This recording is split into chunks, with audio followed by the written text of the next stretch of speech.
Bigby Wolf, Sheriff von Fabletown.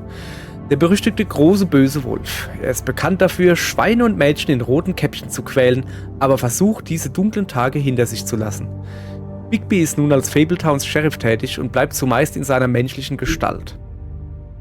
Die Bewohner von Fabletown trauen ihm wegen seiner brutalen Vergangenheit nur zögerlich über den Weg. Bigby ist entschlossen zu zeigen, dass er sich wirklich geändert hat, doch manche Instinkte lassen sich nur schwer kontrollieren. Dann hätte man hier Schneewittche, die Vizebürgermeisters Gehilfin. Also die Gehilfin vom Bürgermeister oder vom Vizebürgermeister? Ich habe keine Ahnung. Ist mal zu viel. So. Snow White mag nach außen hin kalt erscheinen, aber dieses Verhalten ist auf ein Leben von Missbrauch in den Heimatlanden zurückzuführen. Nachdem sie überfallen, einer Gefangenschaft und sogar einem Attentat entkommen ist, hat sie Prinz Charming geheiratet.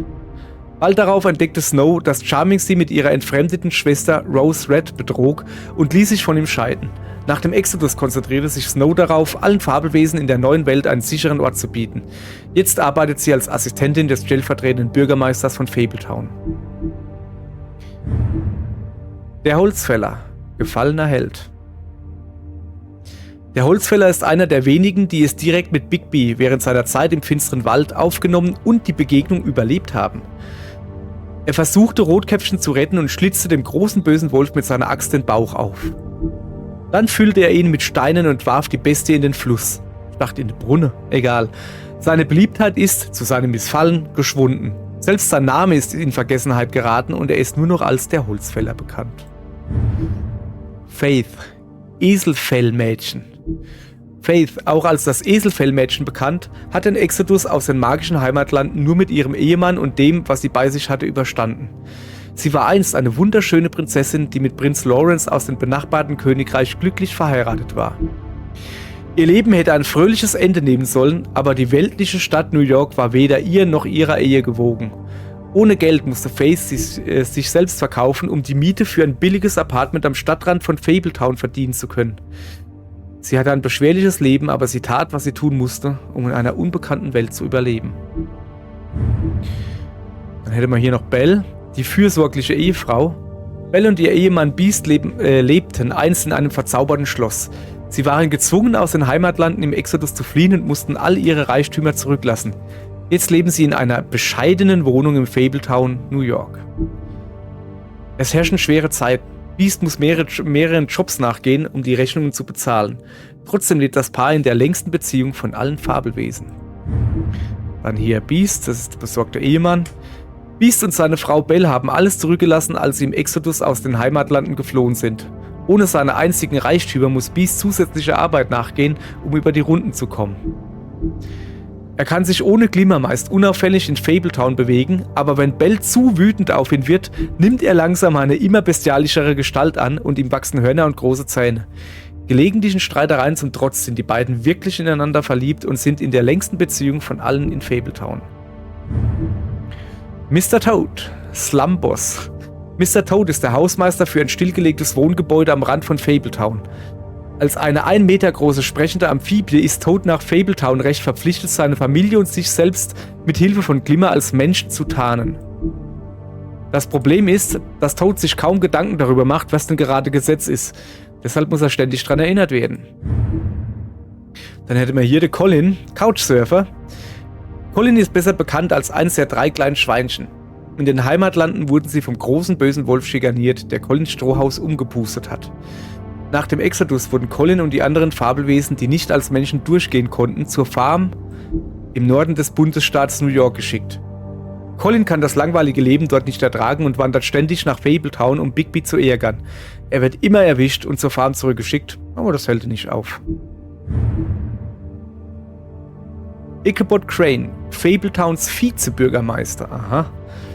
Ichabod Crane kommt aus der Geisterstadt Sleepy Hollow. Aha, daher das Märchen, so hieß es mit dem Kürbiskopf, eine Kopflose da. Kommt aus der Geisterstadt Sleepy Hollow und ist seit beinahe 115 Jahren der stellvertretende Bürgermeister von Fabletown. Das geht schon so lang? Crane ist ein einziges Nervenbündel und nimmt seine Arbeit sehr ernst, was allerdings nicht bedeutet, dass er sie auch immer gut macht. Er gehört zur Elite von Fabletown und ist daher oft blind, wenn es um die Probleme der weniger glücklichen Bürger geht. Alles in allem ist Crane autoritär, feige und hat stets etwas zu verbergen. Afkin, Bibliothekar von Fabletown. Afkin ist der sprechende, geflügelte Affe aus dem Lande Oz. Jetzt ist er Fabletowns Bibliothekar und verbringt seine Zeit damit, zu lesen und dem stellvertretenden Bürgermeister den Alkohol zu klauen. Er neigt oft zu Schelmereien und geht daher davon aus, dass er zumeist beschuldigt wird, wenn etwas schief geht. Er kann hilfreich sein, wenn er es will, aber meistens trinkt er lieber. Er wäre schon längst gefeuert worden, wenn er nicht der Einzige wäre, der weiß, wo was zu finden ist. Dann hätte man noch Fabletown selbst, Heimat der Fabelwesen. Fabletown ist ein Stadtteil in Balfink Street, Manhattans Upper West Side. Gewöhnliche Menschen oder Weltlichen erscheint eher als ein ganz normales Viertel in New York.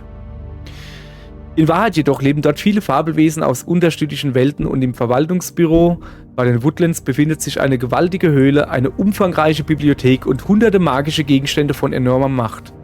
Alle nichtmenschlichen Fabelwesen leben auf der Farm im Norden des Bundesstaats, eine Erweiterung von Fabletown. Dann hätte man hier auch die Farm, das ist der Außenposter von Fabletown. Die Farm beherbergt Fabelwesen, die keine normale menschliche Gestalt besitzen, wie etwa Riesen, Goblins, Tiere etc. Sie liegt im Norden des Bundesstaats New York und ist weit genug von den Blicken der Weltlichen entfernt, dass sie nicht auffällt. Einige der Bewohner verabscheuen es, auf der Farm eingesperrt zu leben, auch wenn sie viel Platz und Komfort bietet. Für sie ist die Farm ein Gefängnis. Sie dürfen die Farm verlassen, wenn sie sich einen Glimmer leisten können, aber vielen fehlt das Geld für so eine teure Anschaffung. Manche, wie Colin, flüchten trotzdem in die Stadt. Wie ist denn das mit dem Glimmer? Die keine normale menschliche Gestalt besitzen. Ja, aber der Wolf hat auch keine normale menschliche Gestalt. Aber er kann sich halt den Glimmer leisten. Also der Glimmer kann grundsätzlich alle in Menschen verwandeln. Okay. Die Weltlichen, nicht Fabelwesen. Fabelwesen verwenden den Sammelbegriff Weltliche für alle nicht magischen Einwohner ihrer neuen Heimat. Schutzzauber um die Bereiche von Fabletown und der Farm sorgen dafür, dass Weltliche nichts bemerken. Sollte jedoch etwas die Neugier oder das Interesse einer großen Gruppe von Menschen wecken, würde es diese Zauber überlasten und sie würden versagen. Als Fabletowns Sheriff ist es eine von Bigbys Hauptaufgaben sicherzustellen, dass sich die Fabletown-Gemeinde relativ unauffällig verhält. Dann hätten wir hier noch den Glimmer, der Verwandlungszauber. Bei Glimmern handelt es sich um Zauber, mit deren Hilfe die äußere Erscheinung verändert werden kann. Sie sind teuer, aber können von nichtmenschlichen Fabelwesen erworben werden, um unter den Weltlichen nicht aufzufallen. In den zwielichtigeren Gegenden von Fabletown kann man auch billigere Glimmer finden, aber sie sind oft unzuverlässig und neigen zu plötzlichen Ausfällen. Und hier Blaubart, der hat kurz erwähnt wurde der in der ersten Folge. Es ist ein reicher Halunke. Blaubart konnte mit seinen Reichtümern aus den Heimatlanden fliehen und ist weiterhin einer der wohlhabendsten Fabelwesen in New York. Die Fabletown-Verwaltung verlässt sich auf seine großzügigen Spenden und er nutzt seinen Einfluss oft zu seinem eigenen Vorteil. Doch auch wenn er seine gewalttätige Vergangenheit in den Heimatlanden zurückgelassen hat, hält es ihn nicht davon ab, von Zeit zu Zeit ein krummes Ding zu drehen. So. Und weitere Infos gibt's, wenn wir sie freigespielt haben.